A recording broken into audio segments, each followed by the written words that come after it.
Si tu veux que ta vie ait de bonnes bases, effectivement, tourne-toi vers Dieu.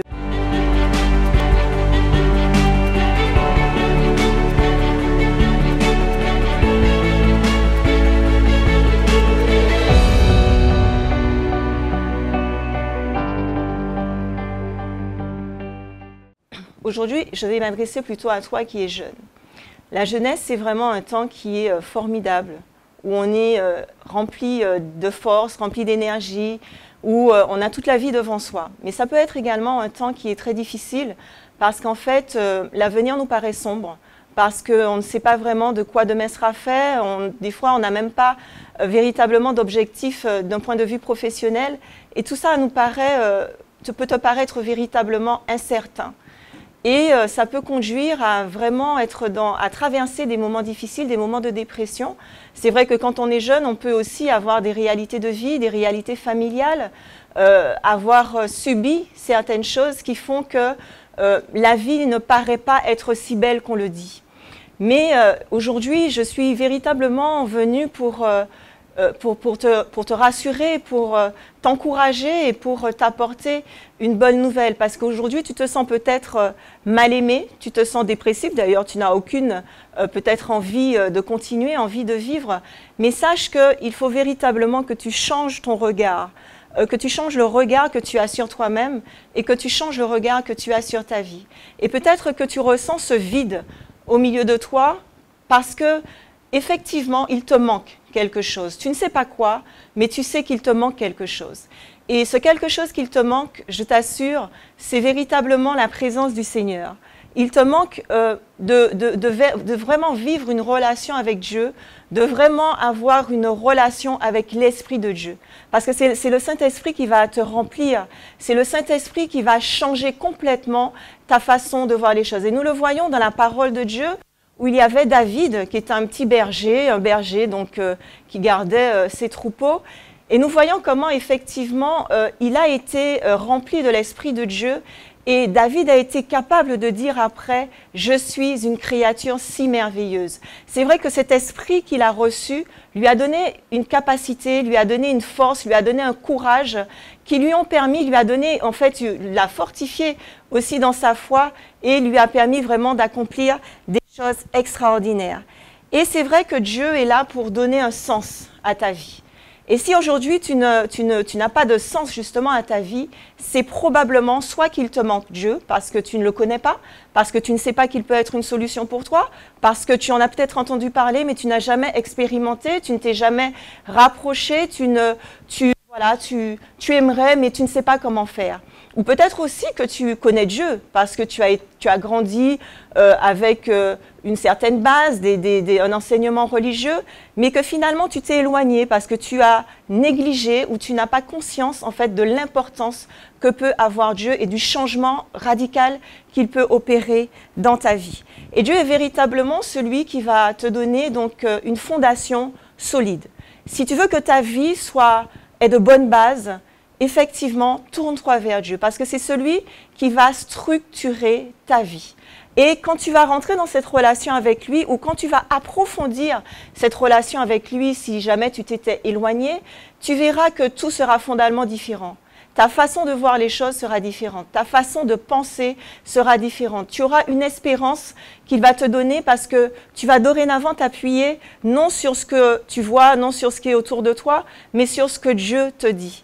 Et c'est véritablement une relation que tu dois entretenir, quelque chose qui se vit de manière surnaturelle. Ce n'est pas quelque chose que l'on peut raconter, que l'on peut expliquer. C'est quelque chose effectivement dont on peut parler, mais c'est à toi d'expérimenter ces choses. Parce qu'il y a un chemin véritablement pour que tu puisses le faire. Et Dieu te dit, je te parlais tout à l'heure donc de changer ton regard en fait sur toi. Dieu a véritablement des paroles. Et c'est vrai que tout au long de ce message, je vais vraiment te donner des paroles auxquelles tu pourras te rattacher, t'accrocher, que tu pourras retourner lire pour que tu puisses être fortifié à travers ce que tu vis. Parce que peut-être que tu ne le sais pas, mais tu as un trésor pour Dieu et tu es la prunelle de ses yeux. Donc, est-ce que tu imagines ce que c'est que la prunelle de l'œil, de ton œil? C'est vraiment quelque chose qui a une grande valeur. Tu as une grande valeur donc pour Dieu. Et il faut véritablement que tu puisses expérimenter sa présence. Il faut donc pour cela que tu ailles vers lui. Il faut que tu lui parles. Même avec tes simples mots, tes faibles mots, tu vois peut-être des gens qui font, on va dire, de belles prières, mais ce n'est pas ce qui importe à Dieu. Ce qui importe à Dieu, c'est ton cœur, c'est ce que tu vas lui dire, avec tes simples mots, tes faibles mots, avec toute ton âme, toute la profondeur de ta souffrance, de ta détresse. Et sache qu'il est là et qu'il t'entend. Parce qu'en fait, quand tu marches avec lui, il devient vraiment la colonne vertébrale de ta vie. C'est lui qui va faire que tu vas avoir vraiment une ossature, que tu vas pouvoir te tenir debout malgré les épreuves, malgré la difficulté, malgré les adversités. Tu vas continuer, tu vas avancer, tu vas persévérer parce que l'espérance qu'il va te donner, et ça c'est quelque chose que, comme je te disais, c'est quelque chose qui est vraiment surnaturel. C'est quelque chose que tu vivras véritablement. Cette espérance qu'il va te donner va te permettre d'avancer, de traverser lorsqu'il y aura des tempêtes, lorsqu'il y aura des épreuves. Tu vas malgré tout avancer parce qu'il sera là pour te fortifier. Et il te donne pour ça justement sa parole. Sa parole est là pour t'éclairer, pour te guider, et tu peux t'appuyer sur elle. Et là, il ne s'agit pas de choses comme on entend de part et d'autre, de psychologie ou de pensée positive et constructive, où là, tu ressasses des choses pour pouvoir changer, en fait, psychologiquement, que ça a un impact en fait sur toi. Non, il ne s'agit absolument pas de pensée positive et constructive, mais il s'agit véritablement de la puissance de la parole de Dieu qui agit pour changer les choses, pour changer tes temps, pour changer tes circonstances, parce qu'il est vraiment fidèle.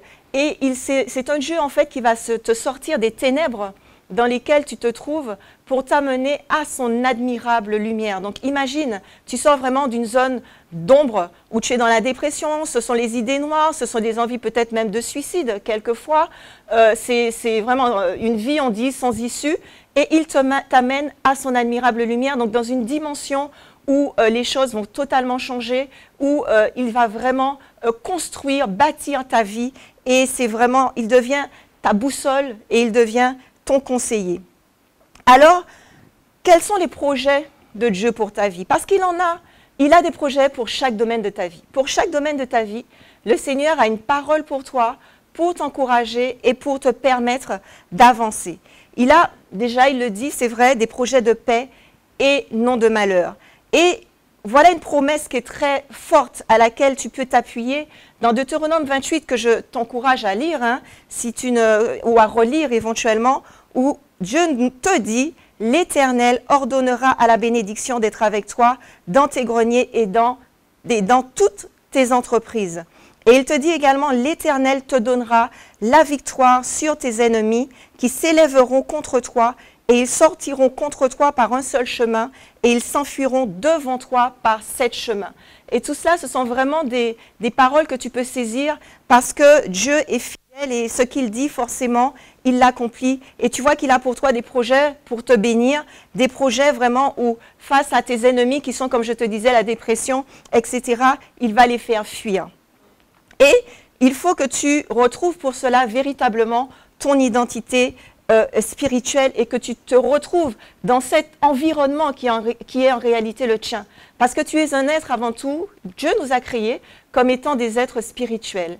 Et c'est comme l'exemple, je peux te prendre l'exemple du confinement où tout le monde était enfermé chez soi et tout le monde, quand on a déconfiné, était content de pouvoir sortir, de pouvoir se retrouver en contact de la nature. C'est vrai que nous sommes des personnes, nous avons besoin de ce contact-là parce que c'est un environnement qui nous est naturel puisque Adam et Ève étaient dans le jardin d'Éden et ils avaient cet environnement-là, c'était dans cet environnement-là qu'ils évoluaient. C'est exactement, si tu prends l'exemple des cétacés qui se sont échoués dernièrement à Trinité, ils se sont retrouvés hors de leur environnement naturel. Et là, forcément, on ne peut pas être bien quand on n'est pas dans son environnement.